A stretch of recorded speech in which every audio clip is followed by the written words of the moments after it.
في وصفة طبيعية هقول لك عليها، عاوزك بس تجربها وتشوف النتيجة بتاعتها، وإن شاء الله هتلاقي نتيجتها فوق الممتازة بإذن الله تعالى. الوصفة دي بثلاث مكونات بالظبط: خل تفاح، ليمون، ملح. ملح خشن ماشي، ملح بتاع البيت اللي احنا بنستخدمه في الأكل برضو ماشي. حط التلاتة مع بعض بكميات قليلة خالص. حتى الطبق الصغير ده أنا دايما بستخدمه لأن الحمام عندي بيخاف من الطبق الكبير، يعني لما بستخدم طبق كبير للأسف بيخاف منه. فاستخدمهم التلاتة مع بعض واعمل استحمام جماعي، وما تبقاش خايف لانك انت حاطط ليمون، حاطط خل تفاح، حاطط ملح، حاطط حاجات يعني ما فيهاش اي مشكله.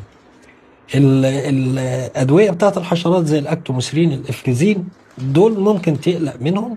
استخدمهم في بخاخه عشان الحمام ما يشربش من الميه، فحمامك ما يحصلوش اي حاجه، كويس.